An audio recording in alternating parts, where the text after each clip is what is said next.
Good morning, students. Here is our next class. Our next topic is division of integers. Division is inverse operation of multiplication. Multiplication का उल्टा. जैसे हम multiplication में बार बार एक ही number को add करते हैं, मीन्स रिपीटेड एडिशन बोलते हैं, इसी तरीके से डिवीजन को हम रिपीटेड सब्ट्रैक्शन भी बोल सकते हैं. As if we want to divide 18 by 3. अगर हम 18 को 3 से डिवाइड करना चाहें तो हमारे पास आंसर कितना आता है? 3 6 18, मीन्स आंसर इज 6. अगर हम 3 को 18 में से माइनस करेंगे तो हमें इसे 6 टाइम्स माइनस करना पड़ेगा to make our remainder 0. Okay, इसी तरीके से अगर हम किसी नंबर को बार बार ऐड करते हैं तो मल्टीप्लाई करके सेम आंसर आता है, और अगर हम डिवाइड करते हैं तो उतनी ही बार सब्ट्रैक्ट करके सेम आंसर आता है. So we can say that division is repeated subtraction. Clear है? जैसे हम मल्टीप्लाई करते थे, अगर हम प्लस साइन को मीन्स किसी भी पॉजिटिव इंटीजर को मल्टीप्लाई करते हैं पॉजिटिव के साथ, तो हमारे पास आंसर भी किस में आता है? पॉजिटिव में. अगर हम माइनस वालों को मल्टीप्लाई करते हैं माइनस के साथ तो भी हमारा आंसर क्या आता है? पॉजिटिव. मीन्स लाइक साइंस हो जाते हैं ये. लेकिन अगर हम एक नेगेटिव को मल्टीप्लाई करते हैं पॉजिटिव के साथ तो वी गेट नेगेटिव, और अगर हम पॉजिटिव को मल्टीप्लाई करते हैं नेगेटिव के साथ we also get the negative, because these are unlike signs. Okay, इसी तरीके से इन डिवीजन यदि हम किसी भी नेगेटिव इंटीजर को पॉजिटिव इंटीजर से सब डिवाइड करते हैं so will get an answer in negative. Okay, अगर हम पॉजिटिव इंटीजर को विद नेगेटिव डिवाइड करते हैं so we also got answer in negative.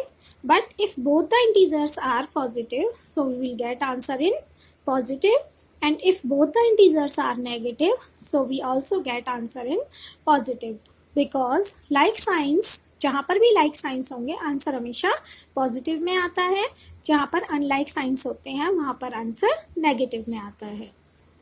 चलिए एक एग्जांपल से समझ लेते हैं. As I have a number, A की वैल्यू अगर -6 है, बी की वैल्यू 3, मीन्स एक इंटीजर नेगेटिव हो गया एक पॉजिटिव हो गया. So we got our answer 3 2 6 -2. इसी तरीके से अगर मेरे पास आंसर ए की वैल्यू है पॉजिटिव 8 और बी की वैल्यू है -4, मेरा फिर से एक इंटीजर नेगेटिव हो गया, see we will got answer -2. इसी तरीके से अगर मेरे पास both the integers are positive so we got our answer in positive value. If both the integers are negative, as I have -60 divide with -15. Okay, minus से minus cancel हो जाता है, 15 4 60. क्लियर है? आगे कुछ प्रॉपर्टीज हैं वो मैं आपको बता देती हूँ. Here is our rule number 1 to divide the integers. If two integers are of like signs then the absolute value of two integers are divided and positive sign is assigned to the quotient. जैसा कि मैंने अभी आपको example देकर बताया था, अगर हम दोनों पॉजिटिव इंटीजर्स को डिवाइड करते हैं तो एक इंटीजर पॉजिटिव जिसको डिवाइड किया जा रहा है पॉजिटिव इंटीजर से, तो हमारा जो क्वोशंट है वो भी हमारा पॉजिटिव ही आएगा. नेक्स्ट हमारा है if one integer is negative and other one is also negative, means like signs हो गए, दोनों के अंदर सेम साइन है, so answer will be always positive. Rule number 2 is if two integers are of unlike signs. अगर दो integer unlike signs वाले हैं, मीन्स एक पॉजिटिव एक नेगेटिव है या फिर एक नेगेटिव एक पॉजिटिव है, तो absolute values of two integers are divided. दोनों की एब्सोल्यूट वैल्यू मीन्स 24 को हमने 6 से डिवाइड कर दिया, 6 4 24, then negative sign will be assign to the quotient. तो 4 आ गया, 4 को हमने कौन सा साइन दे दिया? नेगेटिव. इसी को बोलते हैं असाइन करना. Now our properties of division of integers. If a and b are integers then a divided with b is not necessary of an integer. अगर कोई भी वैल्यू दी हुई है हमें a और b की और दोनों इंटीजर हैं तो ये ज़रूरी नहीं है कि जो हमारा आंसर निकल के आएगा वो भी एक इंटीजर ही हो. अगर हम मेरे पास a की वैल्यू 3 है, b की वैल्यू 4 है, तो जो आंसर आएगा वो 3/4 आएगा, क्योंकि 3/4 से पूरा पूरा डिवाइड नहीं हो सकता है. So our answer is in fraction, that is not an integer. So we can say that answer will always not an integer if we divide any integer with the other. Okay, now our next property is, if a is an integer such that a is not equal to 0, then a divided with a is equal to 1. अगर हम किसी भी integer को same value से, मतलब कि उस अपने आप से डिवाइड करते हैं, तो आंसर हमेशा 1 आता है. जैसे कि आपने 6 को 6 से डिवाइड किया, यू विल गेट 1. -6 को -6 से किया, यू विल गेट ऑल्सो 1. 8 को 8 से करेंगे 1 आएगा. मीन सेम इंटीजर को अगर हम उसी वैल्यू से डिवाइड करेंगे, आंसर विल बी 1 ऑलवेज. लेकिन अगर हम किसी भी इंटीजर को 1 से डिवाइड करते हैं, answer will be always the integer itself. Clear है? Now next property is, for any non zero integer A, किसी भी नॉन ज़ीरो इंटीजर a के लिए 0 को अगर हम किसी भी इंटीजर से डिवाइड करते हैं, वी विल गेट ऑलवेज 0. लेकिन अगर हम किसी भी इंटीजर को 0 से डिवाइड करते हैं, तो इट इज़ नॉट डिफाइंड, क्योंकि इसका वैल्यू आज तक निकाला ही नहीं गया है, ये डिफाइंड नहीं हो सकता. Now our next property is division is not commutative for integers. Means अगर एक इंटीजर को हम दूसरे से डिवाइड करते हैं, तो answer will not be same if दूसरे इंटीजर को हम पहले से डिवाइड करें. एज अगर हम 12 को 6 से डिवाइड करते हैं, तो हमारे पास क्या आता है 2. लेकिन अगर हम 6 को 12 से डिवाइड करेंगे, तो हमारे पास क्या आएगा 1/2. So answer will not be same in both the conditions. समझ में आया? नाउ चलिए देखते हैं हमारा example number 14. Find the question.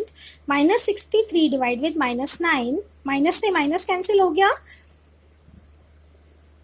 Then 63/9, 9 7 63. Clear है? Now our next example is, one integer is positive, one integer is negative. Answer will be in negative form. इससे इसे डिवाइड करेंगे तो हमारे पास आ गया 98. इसी तरीके से आप आ रहा नेक्स्ट वाला example.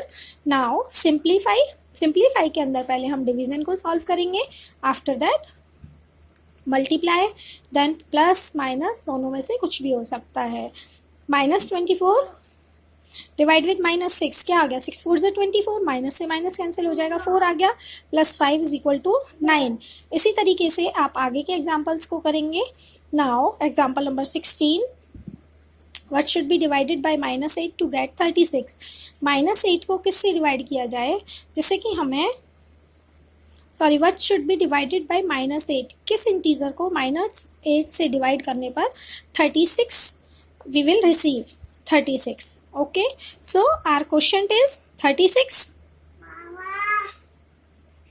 Our divisor is -8. We don't know what is the dividend, so to find the dividend we multiply quotient with divisor. ठीक है? सो हम 36 को -8 से डायरेक्ट मल्टीप्लाई भी कर सकते हैं, और इस तरीके से भी कर सकते हैं. Any integer, suppose integer divide with -8 is equal to 36. ऐसे भी अगर हम इज इक्वल टू से पहले अगर डिवीजन में कोई वैल्यू होती है, तो दूसरी तरफ ले जाने पर उसको वो मल्टीप्लाई में चली जाती है. Then this multiply with this is equal to -288. अगर हम -288 को डिवाइड करें -8 से, so we will get 36. Clear है? Now here is our next example. Verify that a divide with b plus c is not equal to a divided with b plus a divided with c, as they have value a is equal to 12, b is equal to -4, c is equal to 2. Left hand side लिया इन्होंने पहले, जैसे कि हम लेते हैं, मैंने आपको और सम्स में करके दिखाया भी है. ये वैल्यूज पुट कर दिया. वैल्यूज पुट करने के बाद हमारे पास क्या आ गया 12 डिवाइड विद -4 प्लस 2. अब हम क्या करेंगे, सबसे पहले ब्रैकेट्स ओपन करते हैं. अगर डिवीजन से भी पहले की बात की जाए, तो हम सबसे पहले सबसे बड़ा ब्रैकेट ओपन करते हैं. ब्रैकेट ओपन करने के लिए हमने -4 प्लस 2, क्या आ गया -2. देन 12 को डिवाइड करेंगे -2 से, तो वी विल गेट -6. इसी तरीके से राइट हैंड साइड को सॉल्व करेंगे. 12 डिवाइड विद -4. अब क्योंकि ये ब्रैकेट के अंदर है, तो पहले अंदर वाला सॉल्व करेंगे. 4 3 12, -3 प्लस 12 को डिवाइड किया 2 से, 2 6 12. +6 में से अगर हम -3 को माइनस करेंगे, we will get +3. here left hand side is not equal to right hand side, so we can say that this property is not lies for any value. Now example number 18, write 5 pairs of integers a b such that a divided with b is equal to -3. किसी भी integer को दूसरे से divide करने पर -3 आना चाहिए. सो इसे सॉल्व करने के लिए हम क्या करेंगे, देखिए 3 की टेबल को -3 हमें एज अ क्वोशिएंट चाहिए. हमें पता है कि अगर हम किसी भी क्वोशिएंट को डिवाइजर से मल्टीप्लाई करते हैं तो we will get our dividend. तो 3 की टेबल को 2 से डिवाइड कीजिए. 3 2 ज़ा 6, -6 को अगर हम 2 से डिवाइड करेंगे तो हमारे पास क्या आ जाएगा, -3. क्यों किया हमने ऐसा, क्योंकि हमें आंसर -3 चाहिए. तो हम 3 को किसी भी वैल्यू से मल्टीप्लाई करेंगे तो we will get our dividend, और जिस वैल्यू से मल्टीप्लाई कर रहे हैं वो हमारा क्वोशिएंट हो जाएगा. After that